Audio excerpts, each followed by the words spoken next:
wasalimu wale wa Kristo wote wa siku ya yenga mjina la Yesu Kristo. Mais je n'ai pas entendu les amens. Lakini sikusikia maamini. Il y avait dans une ville appelée Dominique. Kulikuwa katika mji ambao unaitwa Dominique. Les gens de cette ville adoraient rien que le dimanche. Watu wa ile mji walikuwa wanaabudu tu siku ya yenga. C'est pourquoi Frère Branham les appelle les Dominicains. Ndio kwa maana ndugu Branham anawaita watu wa siku ya yenga.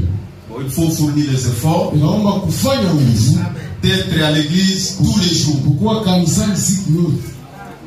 C'est pourquoi avant de lire la Bible pour entrer dans ma prédication d'aujourd'hui, je voulais faire une petite récapitulation pour les Dominicains.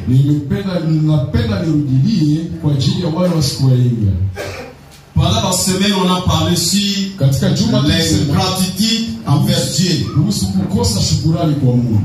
Là, nous avons vu, il y avait 10 lépreux qui sont venus devant Jésus-Christ chercher la guérison. Alors, quand ils sont arrivés, Jésus leur avait envoyé chez les souverains sacrificateurs. Et quand ils sont arrivés là-bas, tous étaient guéris. Là, c'est dans Luc 17, verset 11 jusqu'à 19. Et quand tous se sont guéris, les 9 sont partis sans venir même dire merci à Jésus. Mais la Bible dit qu'il y avait un Samaritain. Lui n'était pas ingrat. Il est revenu vers Jésus, glorifiant Dieu à haute voix, c'est-à-dire il était reconnaissant. Alors Jésus a demandé, tous se sont guéris. Alors les 9, où sont-ils? Ils sont allés comme ça, ça dit même merci. Alors on a vu que les 9 lépreux qui étaient guéris, ils étaient ingrats avec Jésus.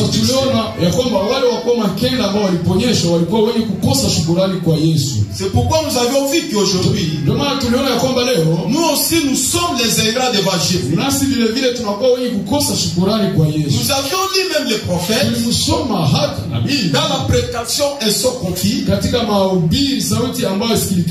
Là où Frère Branham a vu l'ingratitude. C'était un cochon sous un pommier. Il mangeait toute la journée. Les pommes tombaient dans sa tête. Mais les cochons mangeaient seulement. Il ne se relevait jamais pour regarder à haut, voir d'où venaient les pommes. Alors le prophète dit, aujourd'hui, cela ne s'applique pas seulement aux cochons, ça s'applique chez les hommes. Alors nous avions ramené l'histoire en présent. Nous avions vu que cela, ça s'applique ici à la Gabor Tabernacle. Les gens sont bénis, mais ils ont oublié la source de bénédiction. Les gens sont guéris, la bonne santé qu'ils ont, ils ont oublié, c'est lui qui les a guéris. Les gens sont bien, les gens ont demandé des choses, Dieu a répondu, finalement, l'ingratitude. Alors je vais clôturer ça pour mieux comprendre. Frère Branham nous dit, il y avait un homme, dans sa vie il souffrait. Il cherchait où il peut trouver la vie. Alors il marchait au cours du chemin, tout triste, parce qu'il était pauvre. Il ne travaillait pas. Il était vraiment malheureux. Mais arrivé quelque part, il s'est rencontré avec une petite fleur. Alors la petite fleur lui dit, bien-aimé, venez. Et il s'est approché tout près de la fleur. La fleur lui dit, prends-moi, je vais t'amener vers la richesse. Est-ce que vous êtes avec moi? Alors la fleur lui a donné une seule condition. La fleur lui dit, mon ami, je vous donnerai le tout. Je vous donnerai le travail, je vous donnerai le mariage, je vous donnerai la fonction, je vais t'élever, je vais te donner la bonne santé. Tout ce que vous cherchez, je vous donnerai. Mais il y a une seule condition, ne m'abandonne pas. D'accord? Le monsieur dit d'accord. Alors la fleur lui dit, allons maintenant vers la montagne. Est-ce que vous êtes avec moi? Je vais conclure l'ingratitude envers Dieu. Alors la fleur a mené l'homme vers la montagne de la richesse. Il dit, jette-moi ici. Quand il a jeté la fleur, la montagne s'est ouverte. Il dit, entrons maintenant. Quand ils sont entrés, là il y avait le tout. Il y avait de l'or, il y avait des castéries, il y avait tous les diamants de rubis. Alors quand l'homme a vu cela, il a commencé à ramasser la richesse. Et il a commencé à avancer. La petite fleur a commencé à rester là. Alors quand la petite fleur a vu qu'il a commencé à être abandonné, elle a commencé à crier. Mon ami, je vous ai donné une seule condition. Si vous êtes béni, paye la dîme, soutiens la parole, soutiens ton pasteur, soutiens tes bien-aimés. Voyez maintenant, si je laisse très loin, ne m'abandonne pas. Mon ami, souviens-toi de ce que tu étais. Souviens-toi là où tu viens. Ne m'abandonne pas. Alors l'homme, il y avait l'ingratitude, il commençait à avancer, il a vu de l'or, l'église est devenue très loin, il s'occupait de ce travail, il a abandonné la petite fleur. Il commençait à avancer, il ramasse la richesse. La fleur répète, mon ami, je vous ai donné une seule condition. Ne m'abandonne pas. Voyez maintenant où tu m'as laissé. Mon ami, ne faut pas avancer comme ça. Revenez à la parole. Revenez à la source. Souviens-toi de ton Dieu. Dans ton travail. Ne soyez pas ingrat. L'homme est avancé toujours. Il ramassait la richesse. Il a laissé la petite fleur là-bas. Et il est allé. Il a pris le diamant de l'or. Et il a voulu sortir. Il a pensé la petite fleur. Et quand il a voulu sortir de la montagne, la montagne s'est embrassée. Et il a perdu le tout. Oh, il y avait cette même seule condition. Ne m'abandonne pas. Alors aujourd'hui, la petite fleur, c'est le Seigneur Jésus-Christ. C'est lui qui nous donne le tout que nous avons. Il nous donne la bonne santé. Il nous donne le mariage. Il nous donne les enfants. Il nous donne ce dont nous avons besoin. Il nous donne le travail. Mais aujourd'hui, Jésus-Christ vous rappelle, ne m'abandonne pas. Nous sommes ici, chacun de nous savent là où il a laissé Jésus. Et je vais vous rappeler ce matin, il vous attend toujours là. Si vous faites un demi-tour, la petite fleur vous attend toujours. C'est pourquoi j'ai dit le vendredi, le samedi hier, que le même Saint-Esprit qui élève, le même Saint-Esprit a la possibilité de vous abaisser. Alors Alors si nous posons la question ce matin, la petite fleur qui est le Seigneur Jésus, dans ta vie, ce qui n'est pas abandonné, avec des faits irréalisables,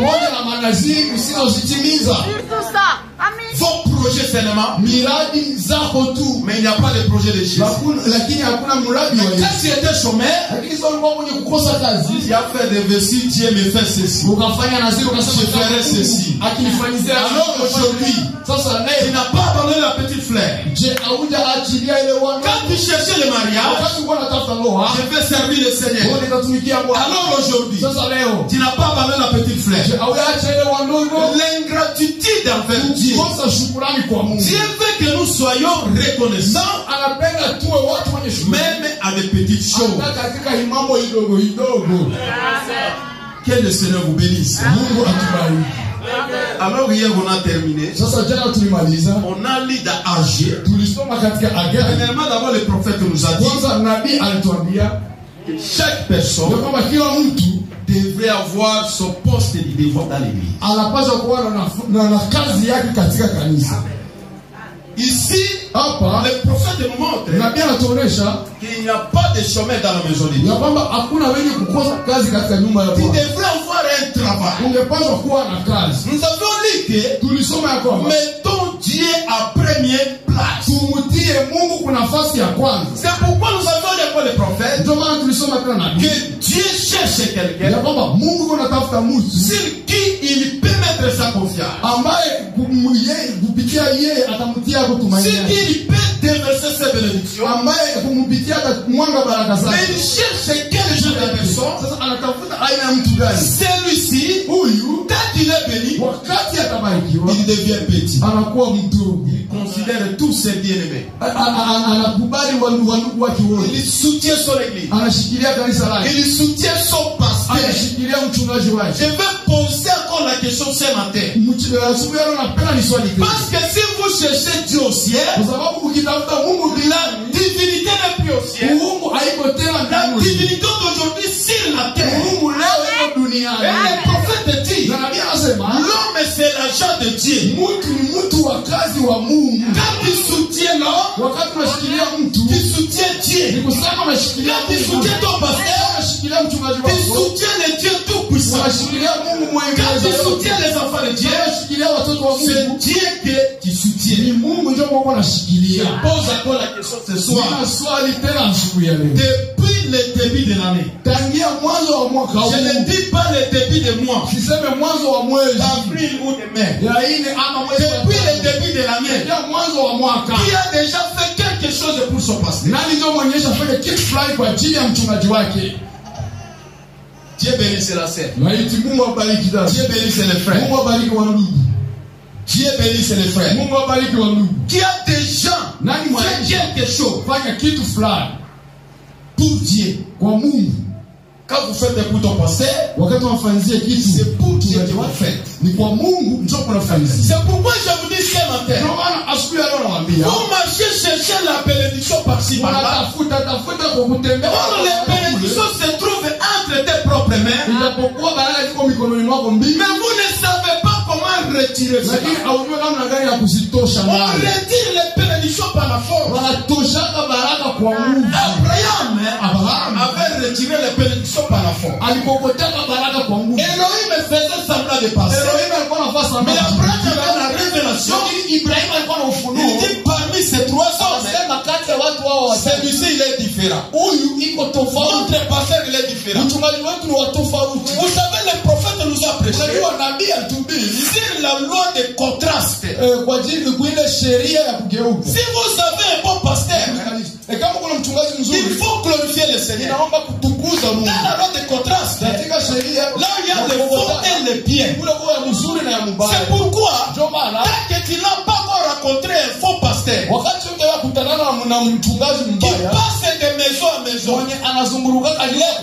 l'État, mtoto malali, maman malade, l'État frère, tant que vous allez vous retrouver avec un tel pasteur, c'est là que vous allez témoigner que Dieu vous a donné un pasteur. Il faut rencontrer le faux pour confirmer le bien. C'est Que Dieu vous envoie d'abord un missionnaire pasteur. Laiti Mungu atupe kwanza missionari mchungaji. C'est dans les maisons à maison. Mwenye nazunguruka mu manyumba. Depuis que je suis arrivé ici, j'ai déjà vu dans sa maison.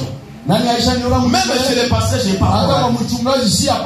Je suis venu pour prêcher la parole de Dieu. Pour chercher les âmes perdues. C'est Dieu lui-même qui paye. Alors quand vous avez un bon...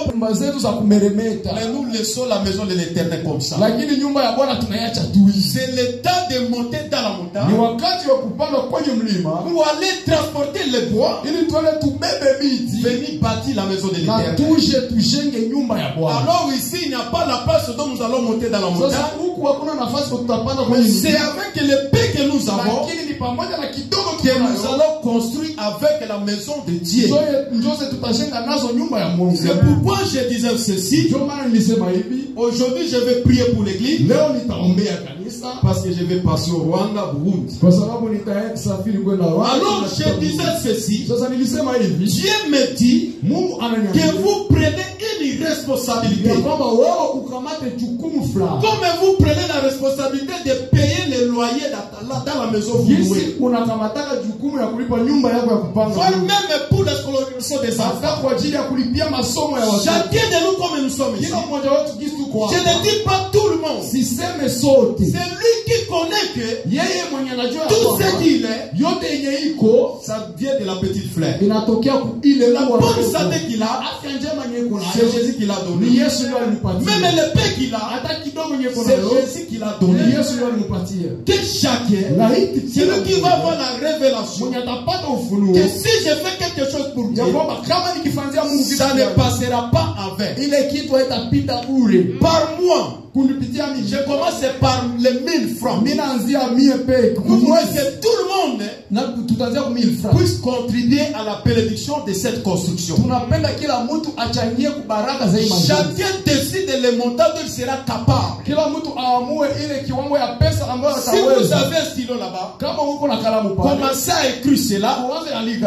Ton nom, le montant et le numéro du téléphone, même l'adresse. Là, je vais finir la prédication. On va récolter cela.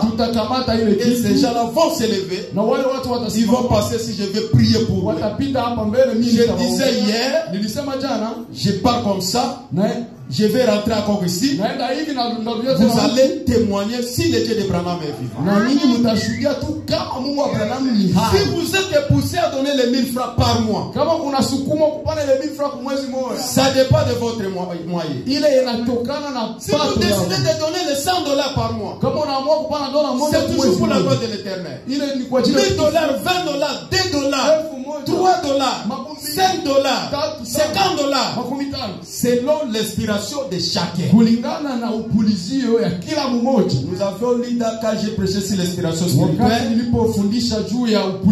Avant que quelque chose soit là, il devrait avoir d'abord quelque chose.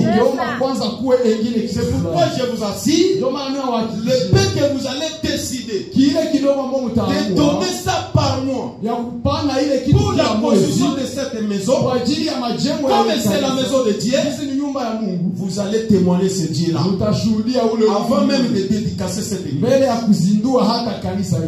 le Seigneur vous bénisse. Amen. Chacun commence à méditer le montant dont il va faire les vies aujourd'hui. Si vous avez besoin de papier, vous allez demander même le huissier. Dans un bout de papier. Alors levons-nous. J'entre maintenant dans ma prédication d'aujourd'hui. Prenons nos Bibles. Luc 15. Verset 8 jusqu'à 10. Lisons au nom de Jésus-Christ. Ou quelle femme, s'il a perdu 10 drachmes et que la perde une, n'allume une lampe et balaye la maison?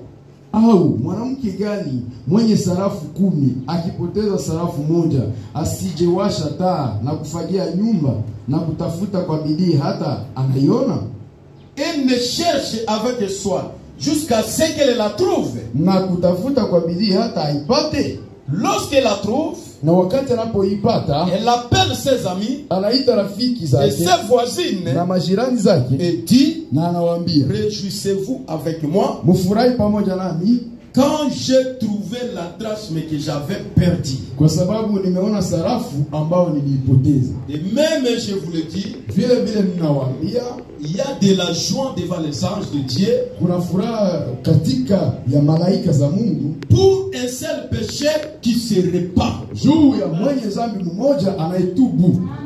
Je répète, Narudilia, de même, vile vile je vous le dis, minawaambia, il y a de la joie devant les anges de Dieu kuna furaha katika ya malaika za Mungu pour un péché qui se répand. juu ya mwenye dhambi mmoja anayetubu. Dieu notre Père Céleste, Mungu Baba wetu wa mbinguni, l'auteur de la vie éternelle, mwandishi wa uzima wa le milele, Seigneur Jésus-Christ. Bwana Yesu Kristo.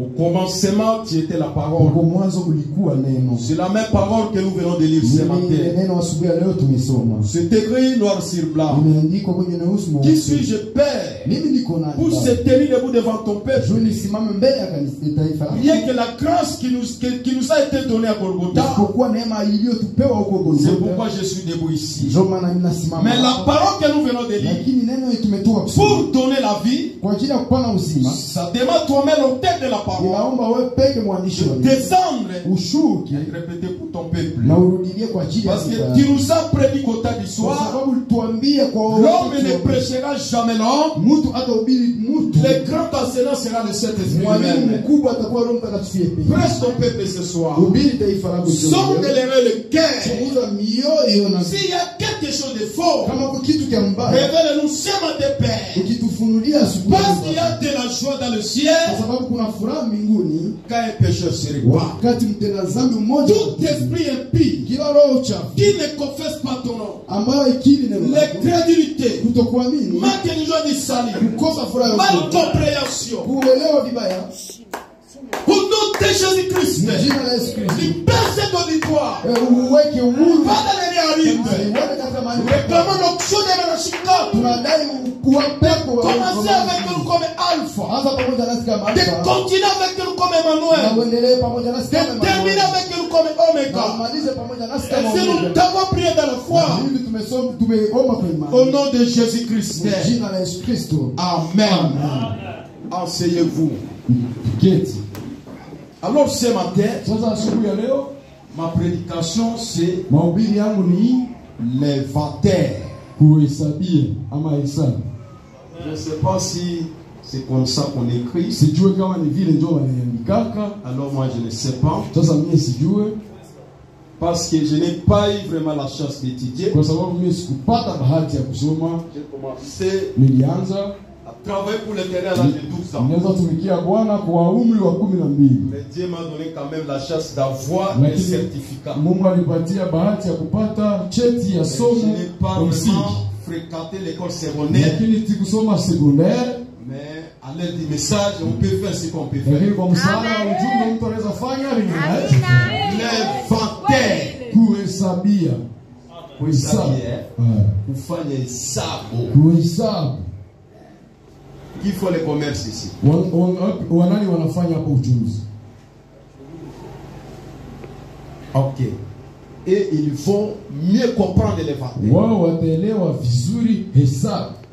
Si on vous donne les marchandises, Wakikupatia vitu vya kuzisha, à savoir que kujua kwamba le patron viendra bote atarudi pour faire l'inventaire, juu aweze fanya hesabu, pour savoir comment évolue son travail. juu ajue namna gani kazi yake iko naendelea.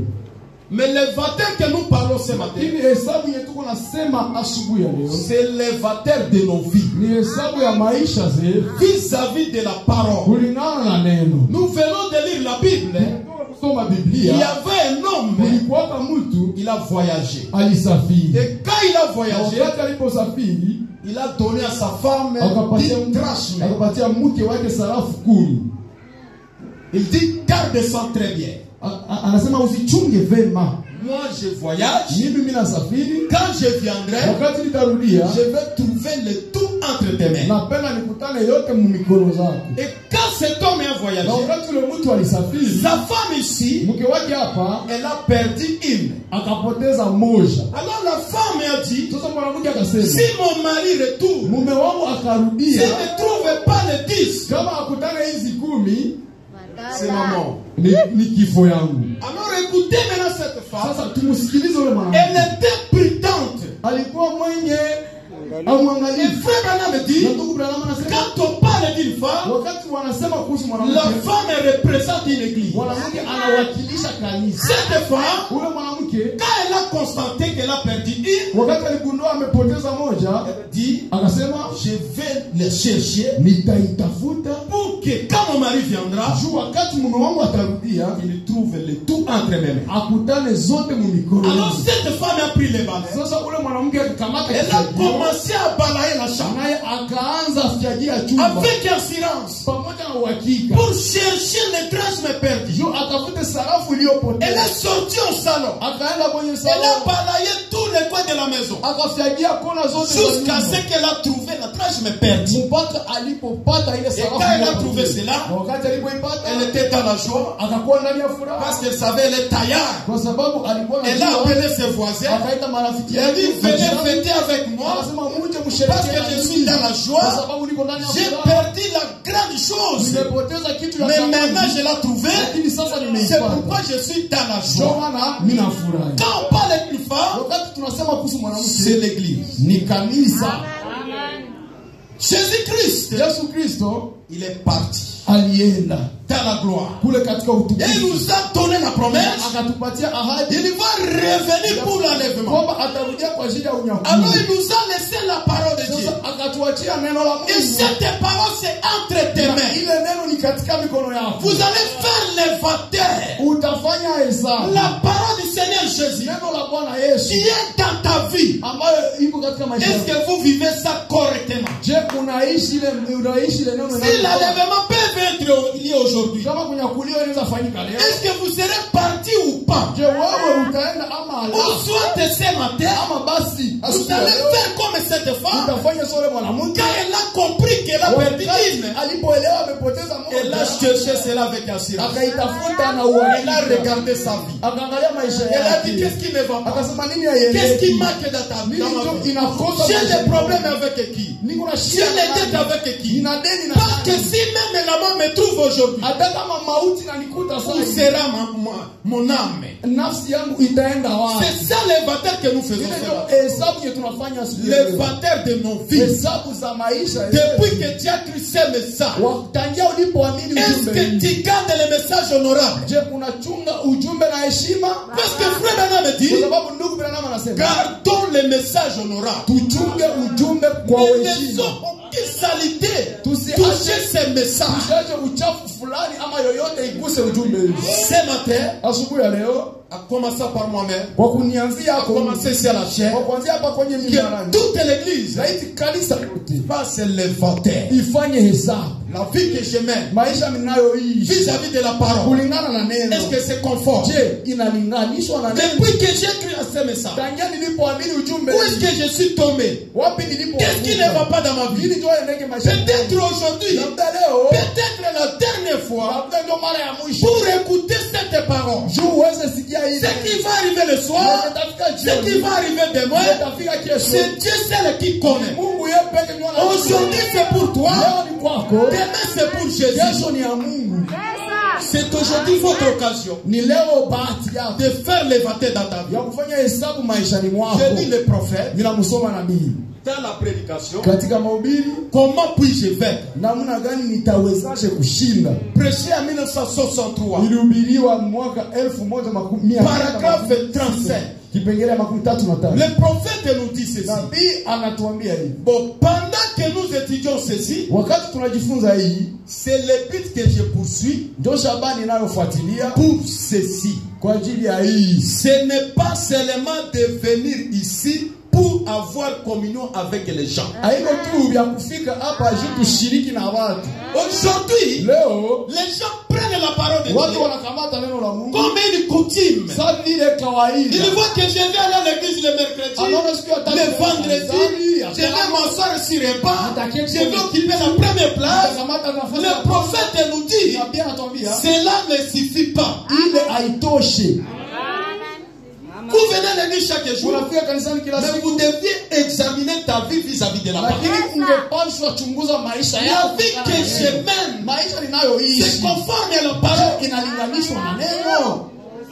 Le prophète dit, le peuple de Dieu, c'est un peuple particulier, un peuple saint, une sacerdoce royale. Quand vous venez à l'église, que ce ne soit pas comme l'habitude. Le jugement commence ici. Vous venez sur recevoir soit de la vie éternelle, soit de la perdition. C'est pourquoi aujourd'hui, faites élévateur d'état. Venir à l'église ne suffit pas. Le prophète dit, si j'ai l'occasion de communier avec vous, je viendrai chez vous. Vous serrez la main, causer avec vous, à nous asseoir, prendre un repas, et m'asseoir à l'extérieur sous l'arbre, causer et avoir communion pendant un temps. Mais lorsque nous venons ici, nous sommes ici pour un but précis. Dis à ton bien-aimé, lorsque nous venons ici, c'est pour un but précis. Quel est le but précis? C'est de nous préparer pour l'enlèvement. C'est ça le seul espoir qui nous reste. Peut-être nous ne savons pas l'air. Même aujourd'hui on prêche les gens que l'enlèvement c'est du passé. Moi je ne crois pas que le pasteur Paul prêche. Nous attendons l'enlèvement. C'est ça le but précis que nous verrons. Cherchez premièrement le royaume des cieux et sa justice. Mais frère Branham me dit, même si vous savez que l'enlèvement aura lieu demain, il faut continuer à travailler aujourd'hui. Mais le but précis que nous verrons ici, c'est pour l'enlèvement. Nous ne venons pas ici pour écouter la bonne musique. Ça à leur place. Nous ne venons pas ici pour présenter les autres. Pour voir nos niveaux. Devant Dieu, il n'y a pas de niveau. Je vais vous dire ce matin, Dieu ne connaît personne. Dieu ne connaît pas un gouverneur. Dieu ne connaît même pas le président. Dieu ne connaît rien que sa parole. Et si vous êtes dans sa parole, Dieu te connaît. C'est pourquoi ce matin, toi qui gardes la parole, soyez bénis au nom de Jésus. Nous venons ici pour un but précis. Ce matin que chacun regarde ça. Quel est mon but à venir ici? Ceci est la maison de correction.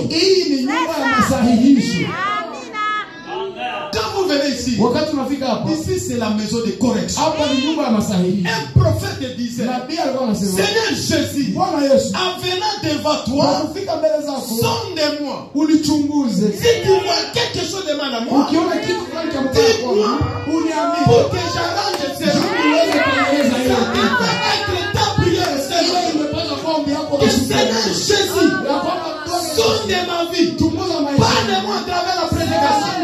S'il y a même un péché inconfessé que j'ai oublié, rappelle-moi à travers la parole.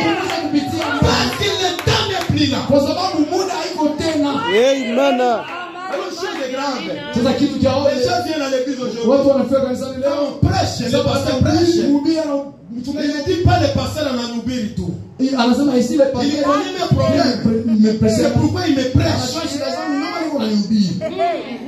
Moi, je prêche ce matin. Mimi nahubiri asubuhi. Qui me connaît ici? Nani mwenye Qui ananijua? j'étais dans sa maison? Nani mwenye shaingia Mais nyumbani? si la parole te parle, c'est ma Lakini vie. kama neno unasema Ne nayo siku ya rentrez leo, pas comme ça. usiingie Ça vous vile. mettra en ordre avec Bila Dieu. kujitia Si vous usawa. rentrez comme ça, Ukirudia hivi, tout c'est sur ta tête. ni shida Damu yako, damu yako. Cette parole d'aujourd'hui, Hii neno ya leo va commencer à répéter dans ton âme. itaanza rudia Va commencer à répéter dans ton cœur. itaanza rudia katika moyo wako. Fais l'élévateur de ta vie aujourd'hui. Ufanye hesabu ya maisha yako leo. Accapare ta maison. Maskani ya En kapao. commençant par les serviteurs de Dieu. Kwa kuanzia kuwatumishi wa Mungu, kila mtu Faisons l'élévateur ce matin. tufanye hesabu Dieu ya ne Mungu. connaît pas les serviteurs. Mungu ajue Dieu mtumishi. connaît sa parole. Mungu anajua Dieu ne neno connaît lake. pas une sœur. Mungu ajue Dieu ne dada. connaît pas un frère. Mungu ajue ndugu. Dieu connaît celui qui marche droit dans sa Lakini Mungu parole. anajua mambo yanavyofaa katika neno lake. Amen. Cette femme était prudente. Sasa yule mwanamke alikuwa Elle a mwangalifu, cherché akatafuta jusqu'à ce qu'elle a trouvé. mpaka Elle akapata s'est répartie na jusqu'à akatubu ce qu'elle a vu mpaka que maintenant uzima. je suis en ordre avec Dieu. Akasema sasa maisha Alors tout ce que je peux demander, sasa yote Dieu ninayoomba me donnera. yote ninayoomba Mungu atanipatia. Amen. Premier ennemi de Frère Branham, le premier ennemi de Frère Adui wa Branham, kwanza wa ndugu Branham, c'est Branham lui-même. Branham yeye Vous pleurez unalia à cause des péchés confessés. juu ya dhambi zako Il zisizo demande, on prie pour vous. Pourquoi il n'y a pas de changement? Faites l'élévateur ce matin. ufanye hesabu asubuhi. Ceci est la maison de correction. Hii ni nyumba ya masahihi. Ceci est le trône de Dieu. Hii ni kiti ya enzi ya Mungu. Ceci est le trône de jugement. Hii ni kiti ya enzi ya Le Mungu. jugement commence dans la maison de Dieu. Hukumu inaanzia mu nyumba ya Mungu. C'est ici où nous venons nous rassembler Ni hapa ndio tunakuja kusanyika les uns avec les autres wamoja kwa wengine avec l'amour pamoja na upendo divin. upendo wa kiungu. Mais ici, Lakini hapa nous sommes sous la conduite du Saint-Esprit. tuko chini ya uongozi wa Roho Mtakatifu. Le Saint-Esprit est parmi nous. Roho Mtakatifu yuko miongoni Même mwetu. ce matin, Hata asubuhi ya le leo Saint-Esprit est ici. Roho Mtakatifu yuko hapa. Il voit votre hypocrisie. Iko naangalia unafiki yako. Il voit ton cœur. Anaangalia roho Vous yako. venez ici à la Kabao, Unafika hapa katika mais tu n'es pas le nôtre. lakini wewe si wetu. Faites l'élévateur ce matin. Ufanye hesabu Tu asubuhi. as des projets dans ton cœur là. Uko na miradi katika moyo wako Le pale. Saint-Esprit vous voit. Roho Mtakatifu anakuona. Le Saint-Esprit est ici ce Roho matin. Mtakatifu yuko hapa asubuhi ya leo. Et nous sommes ici Na tuko hapa pour nous examiner juu tuzichunguze, afin de voir là où nous avons des imperfections, juu tuone wapi kwenye tuko vizuri, des défauts, kwenye tuko na vitu et haviendeki, comment nous pouvons nous rattraper à partir de là où nous sommes jusqu'à là où nous devions être na maintenant. namna gani tunaweza jirudisha kuendea kwenye tunapasha kufikia kukisi tulikuwa. Ce matin, Asubuhi ya leo chacun fasse l'éventaire. kila mtu afanye hesabu. Qu'est-ce qui ne va pas dans ma vie? Ni nini ndio iendeki maishani mwangu? Qu'est-ce que je peux faire aujourd'hui Nini ndio ninaweza fanya leo pour être à l'unité avec Dieu? ili niwe katika umoja na Mungu? Vous savez bien aimé, Unajua wapendwa, la grâce est encore là. neema ingali pale. Au temps ancien, Wakati wa le zamani souverain yule sacrificateur kuhani mkubwa entrait dans le lieu saint de saint. alikuwa anaingia katika mahali ya patakatifu Ili seule fois par an. mara moja tu kwa Mais mwaka. aujourd'hui, Lakini leo depuis que le rideau du temple a été déchiré, tangia wakati bazia vous avez l'accès mnakuwa na de ile communier avec Dieu bahati ya kushirika à na tout Mungu. minute, Kila chaque dakika, heure, kila muda, et il est prêt à vous na recevoir. yeye yuko tayari Mais kuwapokea. ce matin, Hata asubuhi ya si leo vous reconnaissez ukijua votre imperfection, ile kukosa votre Dieu yako tombé, kwenye votre umeanguka, hypocrisie, unafiki yako, Jésus est là pour toi, c'est là. Yesu yuko pale kwa ajili Il yako. va te pardonner. Il Atakusamehe, va te donner la vie éternelle. atakupatia uzima Il wa va milele, te bénir. Il atakubariki, va changer ton histoire. atabadilisha Si hadithi tu es yako. sincère ce matin, Kama unyofa Jésus est là pour toi. Yesu yuko hapa kwa ajili yako. Faisons l'évangile de nos vies ce matin. Tufanye hesabu za maisha Le yetu. message de Branham, Ujumbe wa ce Branham n'est pas un message que nous voyons aujourd'hui. haiko ujumbe tuko naona leo. C'est lui qui a écrit ce message. Anaamini Il ujumbe haiko mtu wa kulialia usiku na mchana. Le message de Branham est béni. Ujumbe wa Branham unabadilisha. Amen.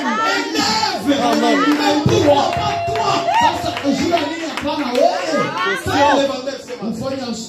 Le Dieu de Branham, Mungu wa Branham, sa miséricorde est encore sur lui. Neema yake ndani juu yako. Ma sœur, Dada, faites l'inventaire fanye hesabu vis-à-vis de ton mari. kulingana na ndoa yako. Mon frère, Ndugu yangu, faites l'inventaire ufanye vis-à-vis hesabu de ta femme. kwa mke wako. Il y a des portes que vous entrez. Kuna kwa milango za Ta mnaingiaka. femme ne connaît pas. Mke wako ajue. C'est vrai ça. J'ai bien aimé là-bas, lui. Ndio unampenda S'il est prêt de recevoir le salaire, il achète les pantalons de couvre-feu. kupokea kanga pokea mshahara iko tayari kukuuza pantalon Quand kuvu. il dit l'argent, il y a l'autre ici, l'autre ici, l'autre ici. Alors il part faire ses affaires. Quand il arrive à la maison, ce qui était traîné ici, il ne n'a pas tant. Le gouvernement a Tshisekedi Matata. Vraiment problématique. Alors il a 2-3e bureau. Et il vient à l'église. Faites l'éventaire ce matin. Comment est-ce que je vis avec ma femme? Comment est-ce que je vis avec ma famille? Comment est-ce que je soutiens mes enfants? Comment est-ce que je vis avec mon pasteur? Comment est-ce que je vis avec mes bien-aimés? Amen. L'éventaire. C'est ça même les clés de bénédiction. C'est ça l'ouverture de la vie éternelle. Je J'ai lu encore les prophètes. Le départ secret et soudé de l'église. Paragraphe 6. Le prophète dit, c'était la prière des prophètes. Ça devrait être notre prière ce matin. Et nous te demandons de jeter les regards sur nous et de nous parler afin que nous qui sommes ici ce matin, nous puissions faire l'inventaire de notre propre condition. Que chacun parle ce matin. Sonne-moi. A-t-il des prophètes? Éprouve-moi. Et voici il y a un mal en moi. Et alors Seigneur, à sonda, si tu trouves qu'il y a du mal, pile chez nous ce matin Seigneur. C'est la maison de correction. Le sang de Jésus est ici. Même si vos péchés sont devenus rouges comme le cramoisi, le sang de Jésus-Christ les rendra plus blancs que la neige. Le prophète dit, Dieu ne hait pas le péché, mais Dieu hait le péché. Si vous révélez la parole, tu seras encore l'ami de Jésus. Avant vous étiez son ami, mais depuis que tu as fait dès ce moment-là, vous savez le jour où il était séparé avec Jésus. Même si vous venez ici, tu ne peux pas tromper ta conscience. Tu ne peux pas tromper Dieu. Et tu ne peux pas tromper le diable. Tu peux tromper le pasteur, mais ces trois gens-là, tu ne les tromperas jamais.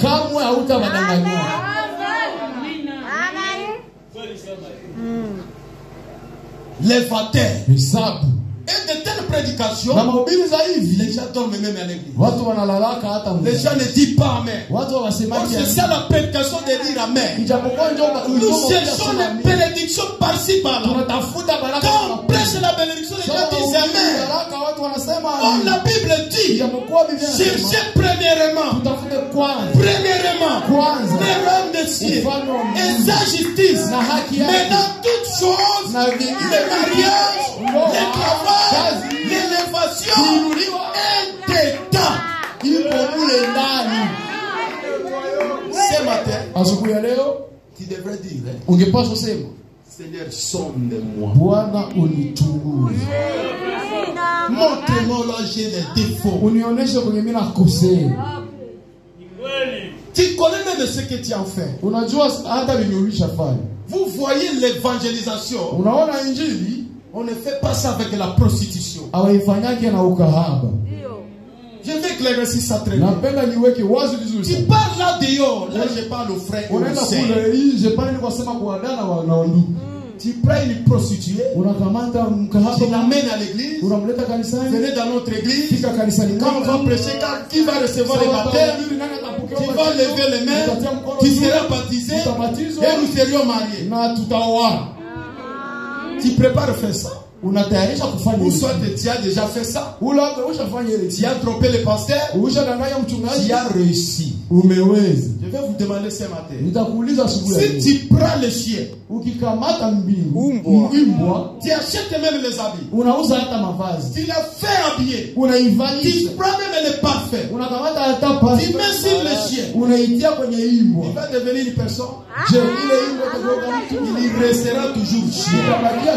N'est-ce pas, les frères qui souffrent, qui a pris une prostitution, qui l'a amené à l'église, et vous êtes mariés, qui a trompé les pasteurs.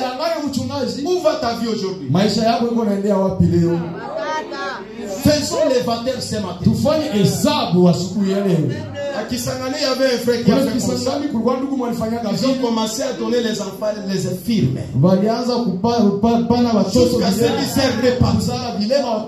a des choses qui bloquent nos vies. Tu as vu que tu as trompé les pasteurs. Mais l'air de Dieu était sur toi. L'air de Dieu voit ton cœur, voit tes pensées, voit même tes ambitions.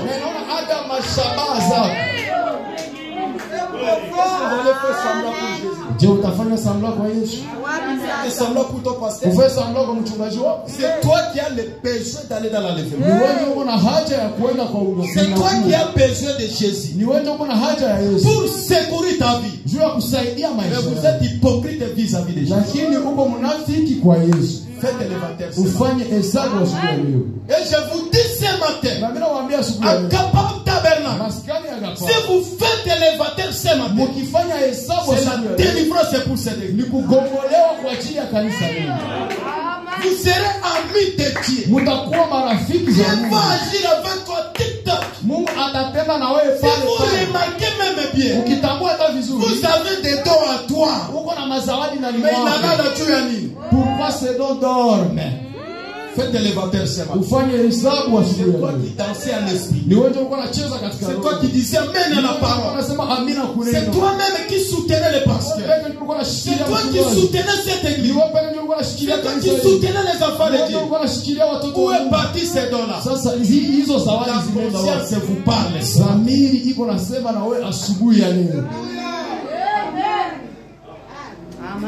Sondez-nous. Purgez-nous. Ici c'est la maison de correction. Madame dit on ne trolote pas. Et aujourd'hui dans le message, on est là à prêcher les enfants de l'esprit. Le mystère, c'est bien. Ce n'est pas mauvais. Savoir la vie de Branham, c'est bien. Savoir comment Dieu a travaillé avec Branham, c'est bien. Ça nous donne l'expérience. Mais sans la sanctification, personne ne verra le Seigneur. Tu ne peux pas s'approcher du Seigneur avec la vie du péché, avec l'hypocrisie. Il y a des choses que tu devrais réparer avec ton bien-aimé. Vous entrez dans une même église, mais vous ne causez pas. Des conflits qui ont fait des années, des années. Faites l'éventaire ce matin. Il y a des choses que tu ne trouves pas la solution parce que tu n'as jamais dit la vérité à ton pasteur. Si tu dis la vérité aujourd'hui, Dieu va te donner la solution. Là, je parle de l'éventaire. Que chacun dise, Seigneur, sonde-moi, purge-moi. Si tu vois quelque chose de mal à moi, je suis prêt à se répartir.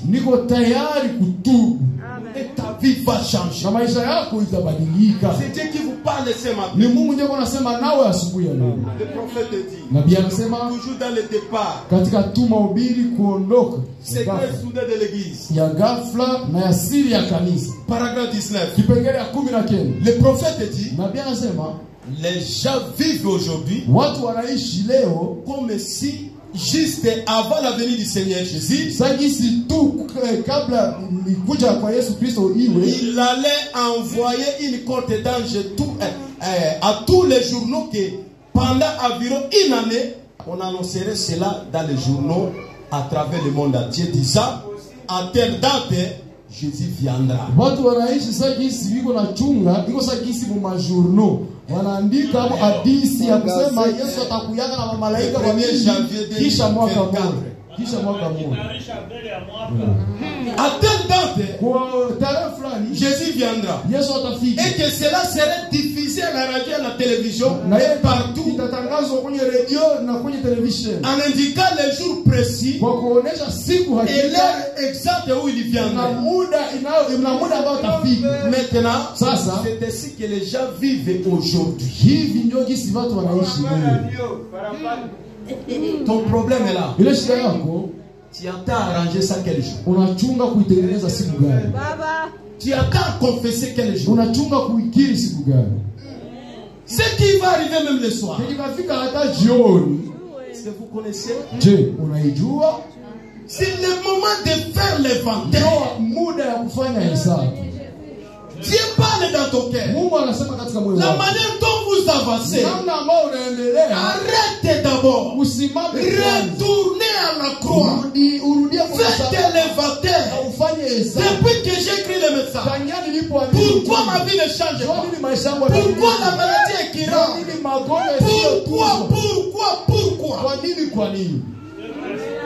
Bien-aimé, tu souffres pour rien. Aujourd'hui, c'est le jour de votre délivrance. Vous êtes esclave. Un esclave, lui, il travaille pour le bonheur des autres. Lui, il ne travaille pas pour qu'il puisse gagner quelque chose. Depuis que tu as commencé à travailler, qu'est-ce que tu as gagné? Vous êtes esclave. Tu gagnes l'argent, ça passe. Tu gagnes l'argent, ça passe. Faites l'inventaire. Tel il y a 10 000 les dettes des dîmes sont remplies. Faites l'inventaire.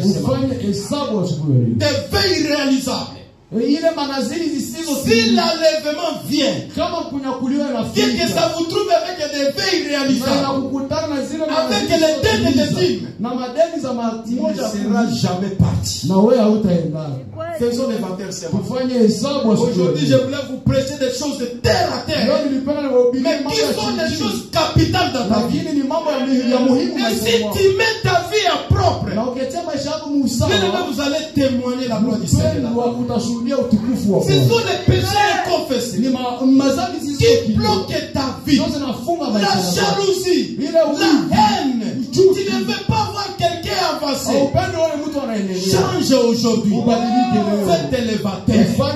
Dis Seigneur Jésus, je ne veux plus continuer ainsi. Qui vous a dit qu'on va afficher les journaux? Le 1er janvier, il doit l'événement Itakuwa. Comme ça, le 30 décembre,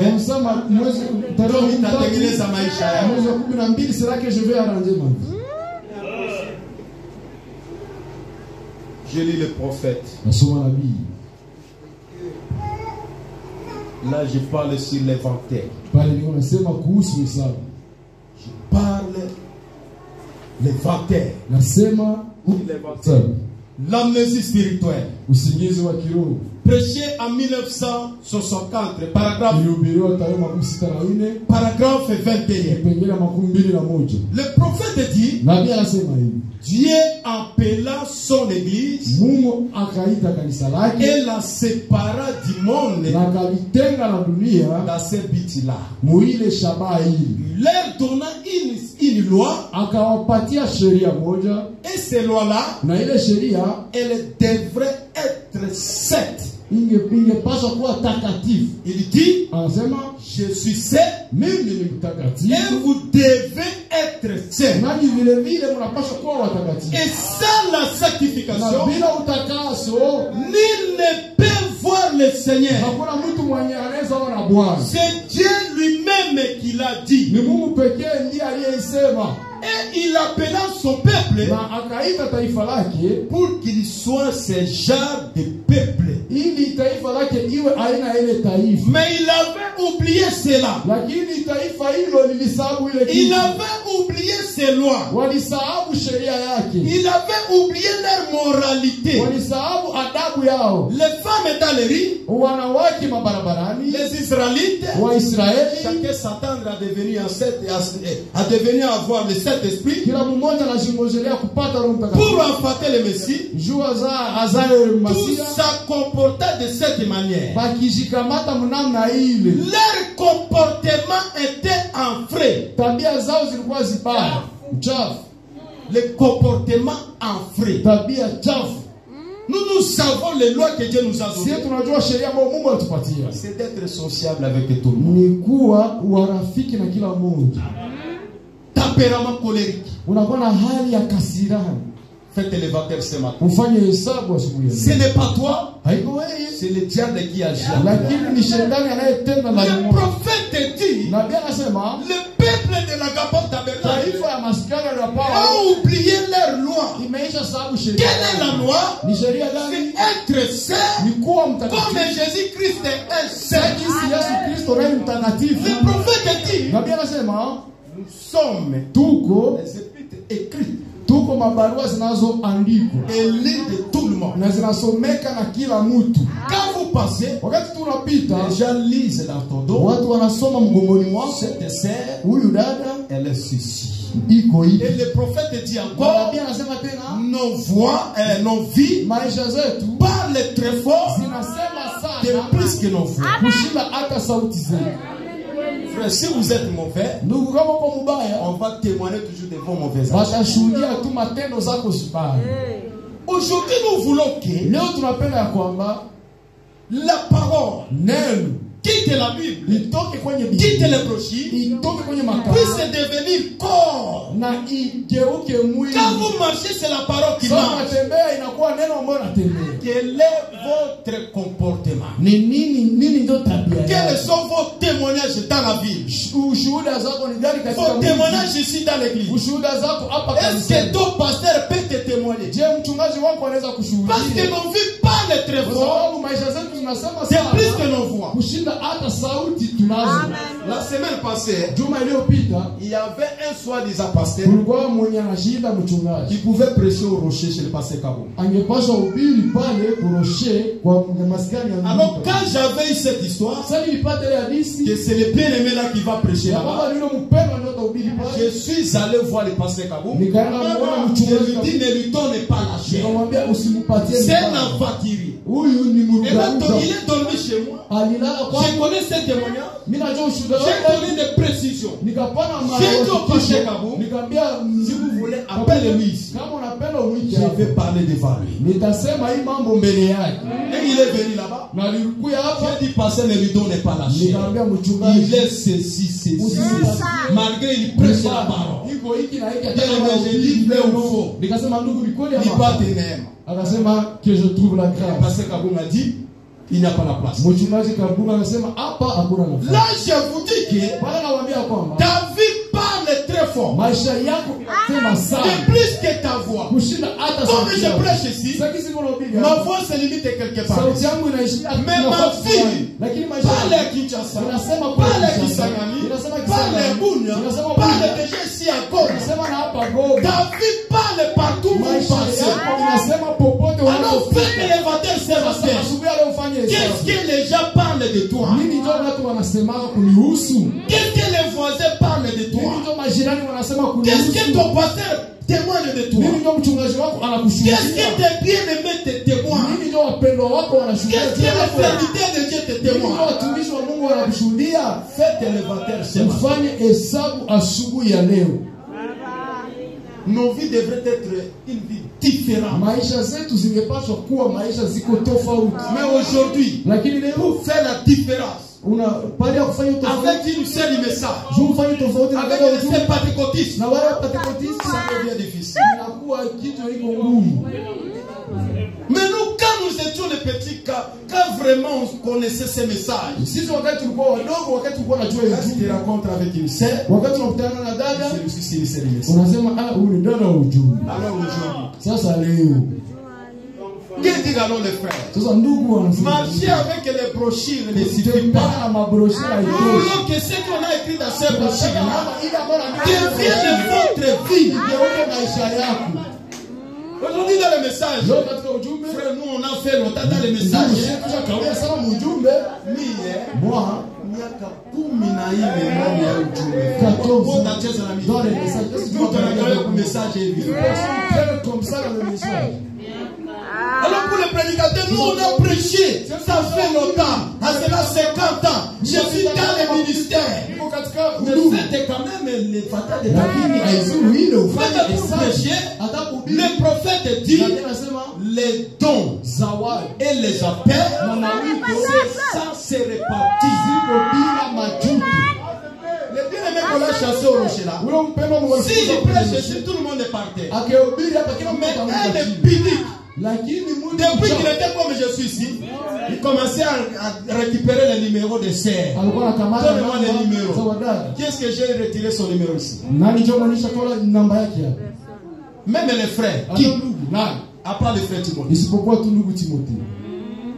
Les dons et les appels, Mawito na c'est mazawadi sans se répartir. ziko bila majuto. C'est pourquoi le prophète dit, Ndio maana nabii anasema dans la prédication, katika mahubiri, Paul, prisonnier de Christ, Paulo mfungwa wa Kristo, prêché en 1957, ilihubiriwa tarehe 55, paragraphe 39. kipengele 33. Ne jugez jamais votre vie Usihukumu kama maisha yako par la puissance que vous avez d'accomplir des miracles. kupitia nguvu yenye uko nao wa kutimiza kwa kutenda Et miujiza. nous ne jugeons pas nous-mêmes par le degré de connaissance qu'on a de la parole. Na hatuwezi hukumu maisha yetu kupitia kiwango ya kujua neno, Mais jugez-vous toujours, lakini hukumu tu, regardez en arrière uangalie nyuma et faites un na inventaire ufanye hesabu du genre de fruits qui porte la vie, aina gani ya matunda maisha yako inabeba. que la vie que vous menez actuellement, Maisha unayoishi leo c'est ce qui compte. ile ndio ya muhimu. La vie actuelle. Maisha ya sasa, Le christianisme, ce n'est pas le passé. Ukristo haiko Ce wenye n'est pas le vitapita, futur. haiko wenye C'est vitakuya, la vie présente. lakini ni maisha ya sasa. On il y a mille ans. Est-ce que présentement, Est-ce que vous sasa vivez la parole? unaishi Vous neno? reflétez le message. Est-ce que Si on peut unamiliki chercher une sœur wakitafuta gari qui vit réellement le message, aishi est-ce navyofanya? qu'on peut vous couetter? Je wanaweza Malgré votre ancienneté, ijapokuwa malgré votre ancienneté, qu'est-ce que vous faites avec la parole présentement? tunafanya sasa na neno. Ne jugez pas une personne Usihukumu mtu par rapport à la puissance. kulingana ama kupitia Judas nguvu guérissait les malades. ya kuponyesha wagonjwa. Judas priait pour les malades. Muda Et wote les malades étaient Yuda heureux. alikuwa na- Mais il était le fils de la perdition. lakini yeye alikuwa mwana wa upotevu. Aujourd'hui, Leo ce n'est plus le temps de beaucoup parler. haiko tena muda ya kusema vya mingi. Nous sommes à la troisième poule. Tuko kumvuto ya tatu. La parole faite chair. Neno imefanyika L'homme mwili. et la parole Mtu na neno puissent devenir un. laiti wao Quand kitu l'homme kimoja. parle, Sababu tunasema, c'est la parole qui parle. ni neno ndio Quand l'homme linasema. marche, c'est la parole qui marche. Quand l'homme danse, c'est la parole qui danse. Mais nous ne sommes pas devenus les chrétiens ici pas. Lakini sisi hatuko wa Nous Kristo étions hapa. des chrétiens depuis la formation du Dieu. Hatujokea wa Kristo hapa Si vous tuko voyez quelqu'un, ukiona il ne veut pas vivre la parole. Il ne veut pas soutenir la parole. Il est particulier. iko wa Au kipekee commencement, ni kusema kule mwanzo il n'était pas la parole. hakukuwaka neno. Et ici sur la terre, Hapa kudunia il ne peut pas être manifesté. hawezi Mais zihirisha. ceux qui étaient avec étaient dans le corps logos. Lakini wale walikuwa na Mungu Ici katika sur la mwili wao, terre, hapa duniani ils vont manifester la parole. watazidhihirisha Ils neno. vont vivre la parole en totalité. Wataishi neno kwa Il ne jumla. peut pas dormir avec des péchés inconfessés. Hawezi lala na madhambi zisizo Il va soutenir la parole en 100%. Les autres disent non. Oh, n'est-ce pas l'église que nous construisons le propre pasteur? Peut-être le pasteur met le fondement. Peut-être t'aimer toi là qui a la crédibilité, c'est toi le pasteur de cette église. L'église ce n'est pas l'église du pasteur. Ici je parle sur l'inventaire. Faisons l'inventaire de nos cœurs. Ce qui est bloqué là-bas. Vous avez un problème dans ton cœur. C'est d'arranger cela. Et quand vous allez arranger cela, le Dieu d'Abraham, qui est le Dieu de Paul, deviendra ton Dieu aujourd'hui, pas demain. Même ta maladie sera guérie aujourd'hui, pas demain. Avant de prier, quelqu'un va faire l'inventaire. Va pleurer en son Dieu. Parce que je vais prier pour les malades. Je vais prier pour que Dieu tourne les gens de travail. Je vais prier pour les changements. Mais premièrement, faites l'inventaire. Et s'il y a quelque chose à arranger, ne rentrez pas aujourd'hui sans arranger cela. Faites l'inventaire. Le christianisme, c'est le temps présent. Et chrétien devrait faire l'inventaire de sa vie. Chaque minute, chaque heure, chaque jour, chaque semaine. Ton problème a fait combien de temps? Dieu vous regarde. Ne faites pas semblant avec Dieu. Le péché, tant qu'il n'est pas encore arrangé, reste toujours le péché. Et le salaire du péché, c'est la mort. Vous dites, mais moi je vis dans le péché. Dieu me bénit. Dieu laisse le temps. Peut-être la pensée de Dieu pour toi, c'est prêt à être épousé. Peut-être aujourd'hui, c'est votre occasion. La vie que vous menez, Dieu vous dit ce matin, revenez à la croix. Sortez dans de telles villes-là. Dieu a besoin de toi ce matin. Le pardon est encore là. Le sang qui était versé à Golgotha, c'était pour le pardon de vos péchés. Mais pourquoi tu continues à souffrir toujours ainsi? J'ai lu le prophète. Je suis prêt à terminer. Parce que je vais prier pour l'église. Faites l'inventaire de ta vie. Ma soeur, tu prends l'argent de ton mari. Tu envoies ça chez votre maman. Vous faites le travail là chez vous. Ton mari ne connaît pas. Aujourd'hui, faites l'inventaire. Dis mon mari, pardonne-moi. Ça fait longtemps. Ma soeur, c'est toi que Dieu te parle. Si vous prenez cela du plat, le Dieu d'Abraham va vous rencontrer. Faites l'inventaire. Arrange avec ton mari. Amen. L'âge de l'église d'Éphèse. Paragraphe 144. Le prophète dit, mais les gens vivent aujourd'hui comme s'il allait, comme si la vie ici sur la terre était l'unique chose qui existe. Et c'est tout. Vous ne vous rendez pas compte que vous avez un âme qui quittera ce lieu pour aller quelque part. Tout ce que nous voyons, c'est vanité. Les maisons, c'est vanité. Les voitures, c'est vanité. Les parcelles, c'est vanité. Même la bonne santé, c'est vanité. Le jour de ta mort, on commence à vous chasser de ta chambre. On dit qu'on le fait sortir au salon. Et après quelques temps, bien bien ranger votre salon, on vous fait sortir dehors. On vous prive de votre salon. Après quelques temps, votre parcelle là, avec une petite limite comme ça avec les voisins, tu crées des problèmes et des problèmes. Les jours de ta mort, on va vous priver même de votre parcelle. On va aller acheter parcelle d'un mètre 50. Tout va rester.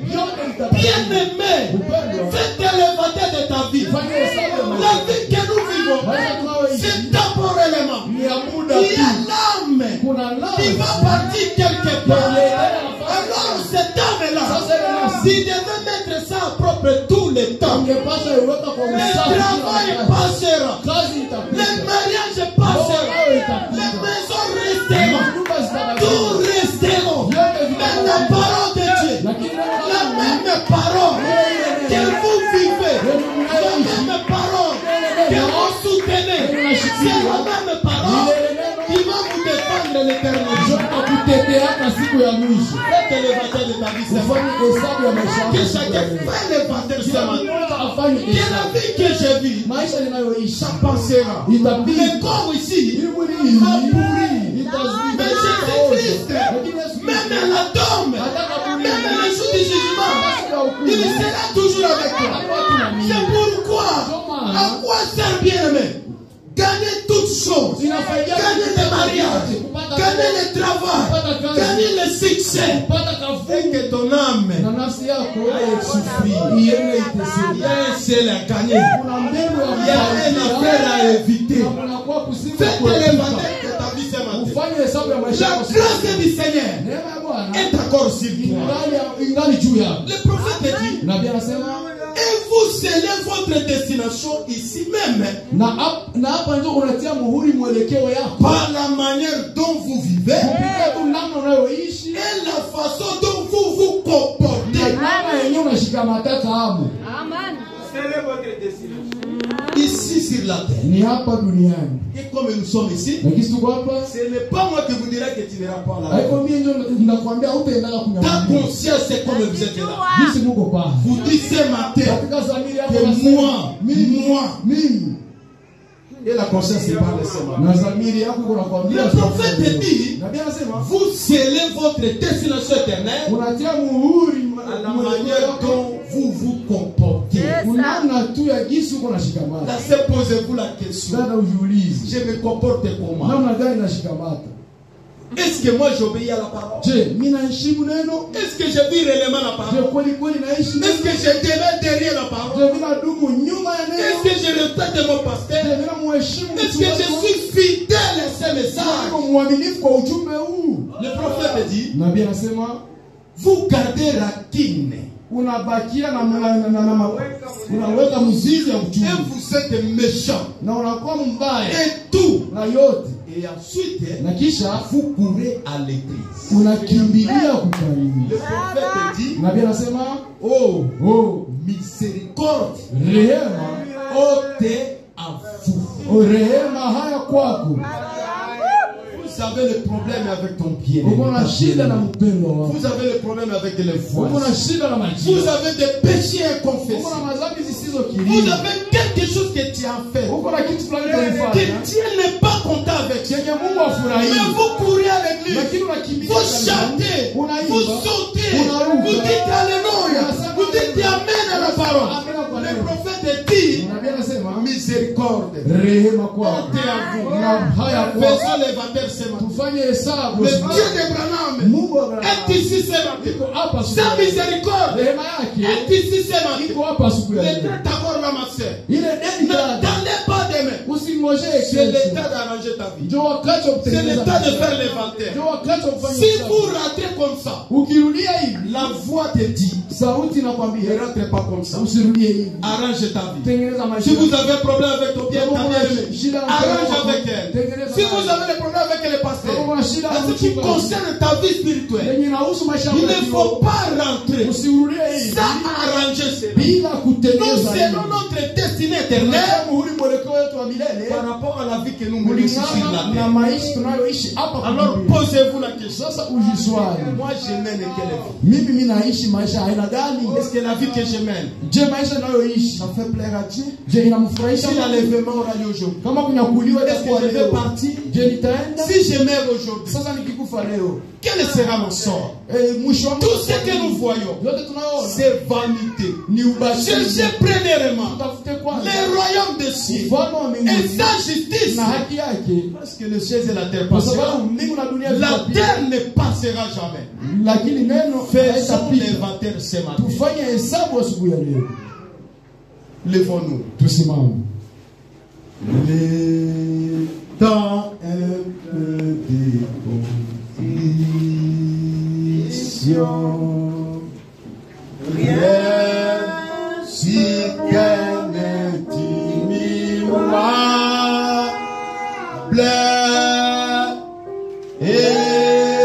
espérant des choses éternelles.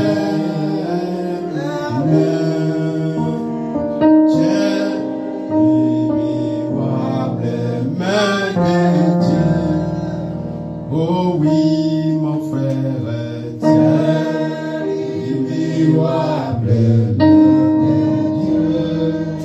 Oh oui, ma sœur, tiens, immuable main de Dieu. Oh, espérant des choses éternelles.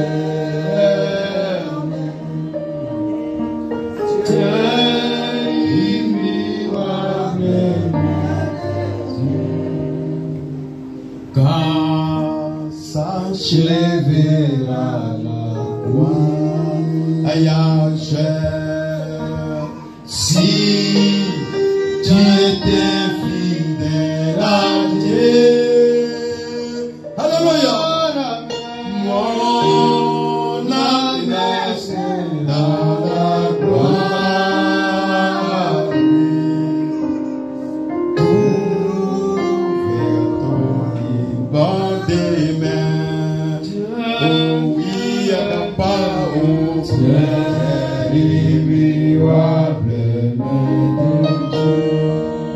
Oh oui, mon frère,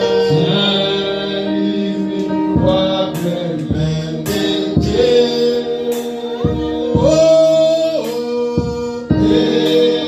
espérant des choses éternelles.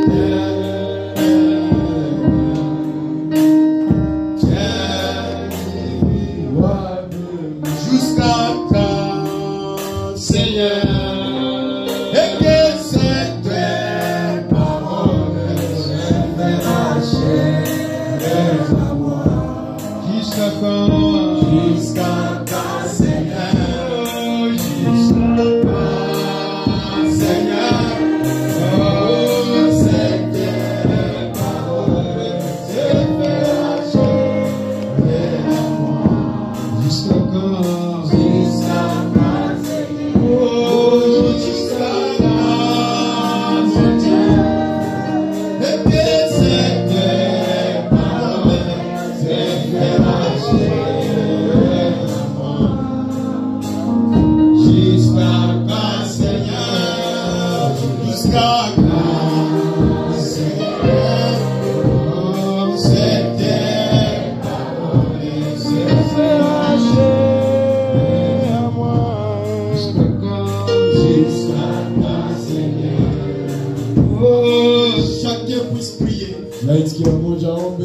Je voulais demander ce matin.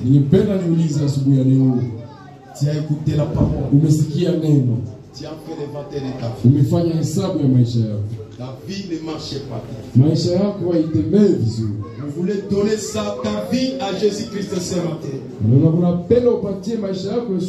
Recevoir le baptême au nom de Jésus. Pour le pardon de vos péchés.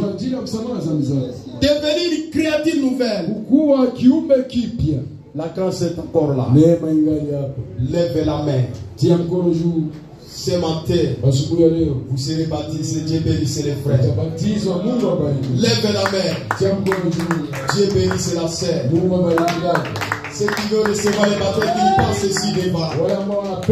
Oh, jusqu'à quand, Seigneur, et que c'était parole se lâcher. Jusqu'à quand, Seigneur, alléluia.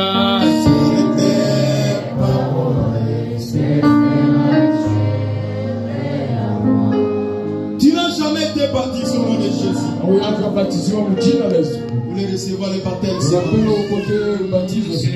Lève la main. La miséricorde est encore là. Jésus-Christ vous appelle. Il veut vous donner la vie éternelle. Aujourd'hui, c'est votre occasion.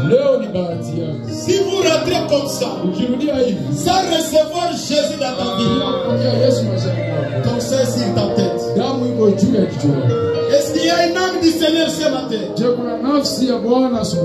recevoir le baptême au nom de Jésus? Lève la main. Je vais prier pour vous. Les péchés seront pardonnés ce matin. Vous allez recevoir la vie éternelle. N'attendez pas demain. Aujourd'hui, c'est votre occasion.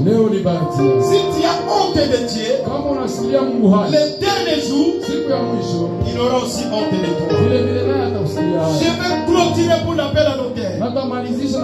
Je vais même changer le langage. Depuis que tu as reçu le baptême, ta vie ne marche pas. Vous voulez renouveler votre vie spirituelle aujourd'hui. Lève ta main. Vous serez rebaptisé ce matin. Dieu bénisse la sœur. Passe ici devant. Qui encore, depuis qu'il a cru, sa vie ne marche pas. Lève la main. Je vais prier pour vous. Jusqu'à quand Dieu bénisse la sœur. Passe ici devant. C'est des paroles suffira chez moi. Jusqu'à quand, Seigneur? Jusqu'à quand, Seigneur? Et c'est des paroles suffira chez moi. Aujourd'hui, c'est votre occasion. Vous voulez recevoir le Seigneur Jésus dans ta vie. La grâce est encore là. Lève la main. Le diable a déçu ton cœur. Jésus vous appelle. Il vous aime. Il veut vous donner une nouvelle vie. Au nom de Jésus-Christ. Lève la main. Ce qui va arriver demain, c'est Dieu seul qui connaît. Dieu bénisse les frères. Passe ici devant. Je l'aime.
Tu as déjà fait l'inventaire de ta vie. Dieu parle dans ton cœur. que ta vie maisha yako n'est pas la vie de la parole. haiko maisha ya neno. Tu as besoin de recevoir Jésus dans ta vie. Unahitaji upokee Yesu mu maisha yako. Mais le diable Lakini shetani a décidé ton cœur avec la honte. anafanya moyo wako mgumu, anaona sasa vile utakuwa Peut-être upate c'est haya. ta dernière fois d'écouter la parole de Dieu. Na hiyo ndio mara yako ya mwisho kusikia neno la Mungu. Jésus-Christ vous appelle. Yesu Kristo anakuita. Ce n'est pas un homme qui vous appelle. Haiko mtu ndio anakuita. C'est la voix du Seigneur qui vous appelle. Ni sauti ya Bwana ndio anakuita. Pour la dernière fois. Kwa mara ya mwisho. Au nom de Jésus-Christ. Jina la Yesu Kristo. Lève la main. Tia mkono huu. Venez recevoir Jésus. Kupokea Yesu. Si vous rentrez comme ça, ukirudia hivi, ta vie est sur ta tête. Maisha yako, damu yako, kichwa yako. Au nom de Jésus-Christ. Kwa jina la Yesu. Ne ratez pas cette opportunité. Usiswate hii bahati. La grâce du Seigneur neema ya Bwana est encore sur toi. Ingali kwako. Il vous appelle ce matin. Anakuita asubuhi ya leo. Est-ce qu'il y a une brebis du Seigneur? Je kuko kondoo ya Bwana. Je vais commencer avec Jésus. Mwenye napenda ianze safari mpya na Bwana Yesu. Lève la main. Tia tu mkono yulu. Kolo Yesu aboya kamotote. Atayo sali mabele. Au nom de Jésus-Christ. Jina la Yesu Kristo. Lève la main. Dieu bénisse mon frère. Mungu akubariki ndugu yangu. C'est lui qui était resté. Pas ceci. Je vais prier pour vous. Natafuta kuombea. Je vais prier. Natafuta kuombea. Avant que je prie. Mbele niombe. Si Dieu parle dans ton cœur encore. Kama Mungu angalia anazungumza na roho yako. Lève la main. Tia mkono yulu. Je vais prier pour les gens qui ont pris la décision. Kwa ajili ya watu ambao wamefanya uamuzi. Tenez-vous les mains. Mkamatane mikono. Si tu es resté là-bas, kama umebakia kule, lève la main. Tia mkono yulu. Jésus-Christ en a besoin de toi. Yesu Kristo anakuhitaji. Amen. Ce qui va arriver demain, kenye kitakufikia kesho, ton sein sur ta tête. Damu yako iko kichwa yako. Prions le Seigneur. Dieu notre Père céleste, le créateur des cieux et de la terre, l'auteur de la vie éternelle. Amen. Voici ces 4 âmes, Seigneur. Ils ont pris position pour toi ce matin. Ils veulent commencer avec toi. Ils ont fait longtemps dans le monde comme esclaves du diable. Mais ce matin, Père, ils ont donné leur vie à toi. Le Dieu de Branham, qui est le Dieu de notre pasteur Paul, à partir d'aujourd'hui, soit leur Dieu. Quand nous allons aller aux autres baptêmes, agis de l'eau, Seigneur, que ça puisse devenir ton sang. Pour qu'ils puissent les purifier de toutes choses mondaines, qu'ils puissent devenir créatures nouvelles. Tout projet du diable qui pouvait poursuivre après, au nom de Jésus-Christ, nous rendons service sans effet. Nous disons merci Père, parce que ta parole n'est pas pensée à faire. Ils ont fait l'éventail de leur vie. S'il y a encore, Seigneur, quelqu'un que le diable lui a bloqué avec la honte et la crête, qu'il puisse les libérer, qu'il puisse même suivre les autres célibataires. Et si je les abandonne entre tes saintes mains, au nom de Jésus-Christ, Amen. Alors lèvons-nous. Chacun maintenant va prier pour la parole qu'il vient d'écouter. La parole a touché ton cœur. Vous voulez parler avec ton Dieu. Venez s'agenouiller même à l'autel. Priez à ton Dieu. Seigneur Jésus, donnez-moi la force de continuer avec la parole. J'ai déjà fait le baptême de ma vie. J'ai déjà découvert mes faiblesses. Je ne méritais pas, Seigneur. Pardonne-moi, Jésus. Que je reçois la grâce. Que je continue une bonne marche. La victoire est dans le sang. Alléluia. Dans le sang de Jésus, Christ est mon sauveur. La victoire est dans le sang. Alléluia. Ah Jésus.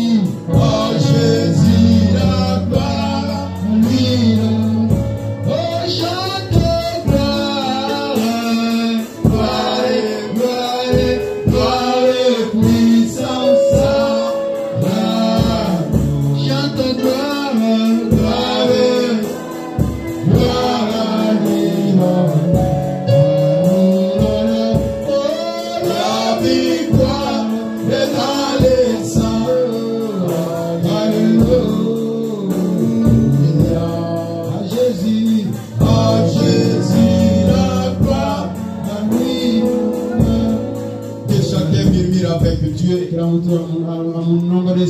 Et après cela, notre pasteur va prier pour la prédication de la parole.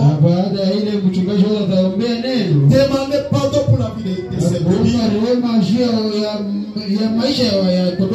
Et après, moi, je vais faire mon travail de prier pour toute l'église comme Dieu m'avait dit avant de quitter Bunia. Chacun prie le Seigneur. Après, le pasteur va prier.